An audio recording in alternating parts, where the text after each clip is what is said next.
As músicas nos trazem usos da linguagem fabulosos. É por isso que no vídeo de hoje nós veremos as figuras de linguagem nas músicas. Roda a vinheta!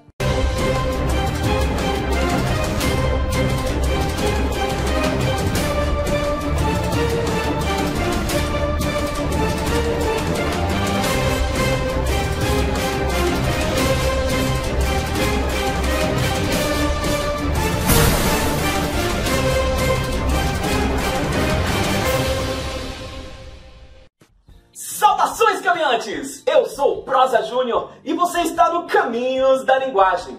Bom, meus queridos, hoje nós vamos trabalhar com as figuras de linguagem. Bom, o que são figuras de linguagem? Figuras de linguagem são expressões que fazem um uso da linguagem de uma maneira diferente, de uma maneira figurada, de uma maneira estética, poética, ok? E nós veremos as figuras de linguagem nas músicas, que com certeza é um ambiente perfeito para a gente ver essas expressões da linguagem. Alguns estudiosos da linguagem dividem as figuras de linguagem em três tipos: as figuras de pensamento, as figuras de construção ou sintaxe e as figuras de harmonia, questão sonora. Aqui nós vamos ver mais as figuras de pensamento, ok? Então, vamos lá! Ironia é uma figura de linguagem que fala o seguinte: você afirma uma coisa querendo dizer o contrário do que você está afirmando. Beleza? É muito utilizada em músicas de desilusão amorosa, quando a pessoa está decepcionada com aquele amor que ela esperava ser uma coisa e na realidade é outra coisa. É utilizada também em músicas críticas, ok? Da MPB, do hip hop, de outros ritmos que fazem músicas críticas e utilizam a ironia também. Vamos ver a ironia num grande sucesso da sofrência brasileira. Que bonito, hein? Que cena mais linda, será que eu estou atrapalhando o casalzinho aí? Que lixo, cê tá de brincadeira. Então é aqui o seu futebol toda quarta-feira. Percebam que nesse sucesso de Nayara Azevedo, a ironia, o mecanismo de ironia é muito didático.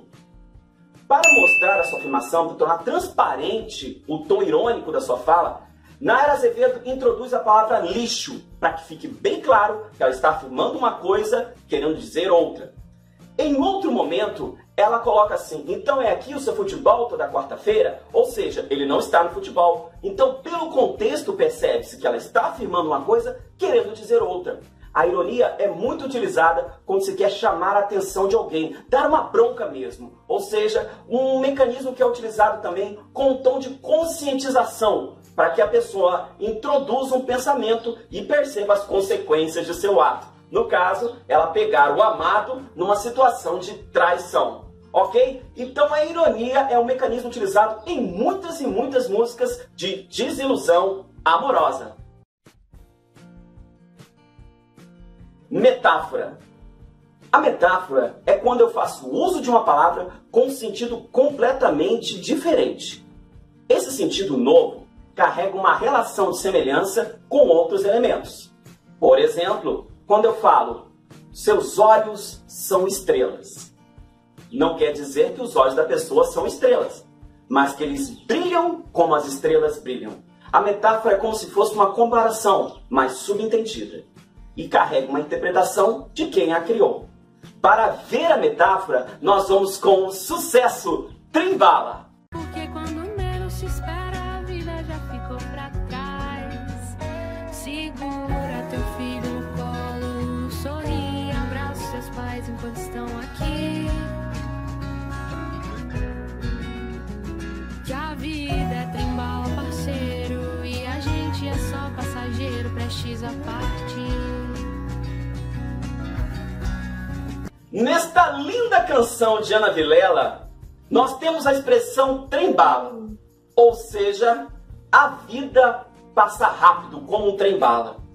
E nós devemos dar atenção para as pessoas que amamos, porque afinal de contas, rapidinho a vida passa. A metáfora sempre expressa a interpretação de quem a criou. No caso, Ana Vilela está nos mostrando a semelhança entre vida e trem-bala. E esta semelhança é a velocidade. Esse é o mecanismo da metáfora. Vamos para o próximo? Prosopopeia ou personificação é quando atribuímos características humanas a seres racionais ou seres animados. Para ver a prosopopeia, nós vamos com o sucesso recente de Victor Clay. O sol, vê se não esquece e me ilumina. Preciso de você aqui. O sol, vê se enriquece a minha melanina. Só você me faz sorrir. E quando você vem, tudo fica bem mais tranquilo. Oh, tranquilo. Neste sucesso de Victor Clay, O Sol, nós vemos a prosopopeia logo no início, quando ele coloca na letra, olha só, vê se não me esquece. Quando ele introduz isso na letra, ele está conversando com o Sol, atribuindo características humanas para o Sol. Ô Sol, não me esquece aí não, tá? Você é importante para mim.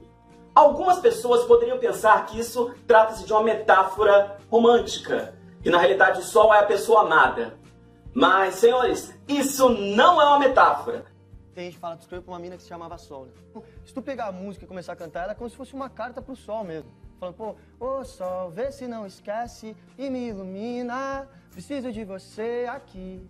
Nós percebemos isso pelo contexto da música, que mostra as pessoas na praia, se divertindo, pessoas pegando onda, ou seja, pessoas que vivem no litoral e que adoram uma boa praia.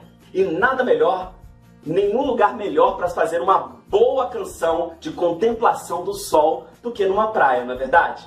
Por isso, esta música nós vemos a prosopopeia ou personificação em ação. Beleza? Vamos para a próxima? Antítese e paradoxo. Nós colocamos essas duas figuras de linguagem porque muitas pessoas as confundem. Mas aqui vamos colocar as diferenças para resolver essa sua dúvida. Antítese é uma figura de linguagem que utiliza palavras com sentidos contrários. Por exemplo, o feio, bonito me parece. Ou seja, aqui eu coloco feio e bonito numa mesma frase. São palavras com sentido contrário. Paradoxo são expressões que trazem ideias com sentido contrário. Observe, por exemplo, no poema de Camões. O amor é fogo que arde sem se ver. É ferida que dói e não se sente. A palavra arder não é contrária da palavra ver. Então não é uma antítese. Também a expressão ferida que dói e não se sente não são palavras com sentido contrário. Mas são expressões que trazem ideias com sentido contrário. Ou seja, é uma ferida que dói e não se sente. Que coisa mais absurda!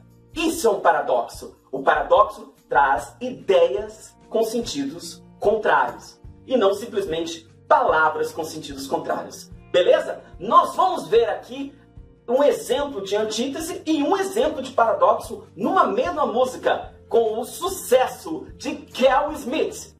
Era uma vez o dia que todo dia era bom, delicioso gosto e o bom gosto das nuvens serem feitas de algodão. Dava pra ser herói no mesmo dia em que escolhia ser vilão. Era uma vez. Uma música muito bonita que nos remete à infância. No trecho em questão que nós trouxemos para vocês, nós vemos a expressão herói e vilão colocadas juntas. Aí nós temos um exemplo de antítese. Ela coloca herói e vilão para trazer a maravilha e a fantasia do universo infantil. Que ora a gente fazia papel de herói nas brincadeiras e ora a gente fazia papel de vilão nas brincadeiras. O mais interessante é que nessa mesma música nós temos também um exemplo de paradoxo. E ele está no refrão. Veja aí.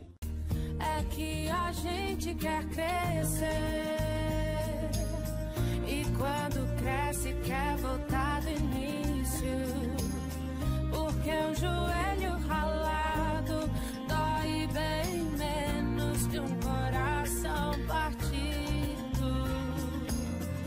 Este refrão nos mostra uma expressão que aparentemente parece absurda.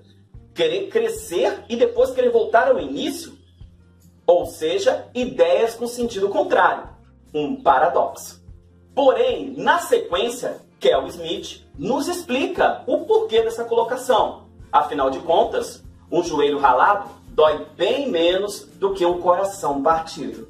O que nos remete aos sofrimentos e angústias da vida adulta que nos fazem querer voltar à infância. Neste ponto, a expressão deixa de ser absurda e ganha sentido, caracterizando o aparecimento do paradoxo. Então, meus queridos, esse foi o nosso vídeo sobre figuras de linguagem. Se você quer ver outras figuras de linguagem nas músicas, deixa aqui nos comentários que nós traremos um outro vídeo sobre esse assunto, ok? Se quiser falar comigo, é só entrar nas redes sociais também ou mandar um e-mail para mim. Um grande abraço para vocês, fiquem com Deus e até a próxima!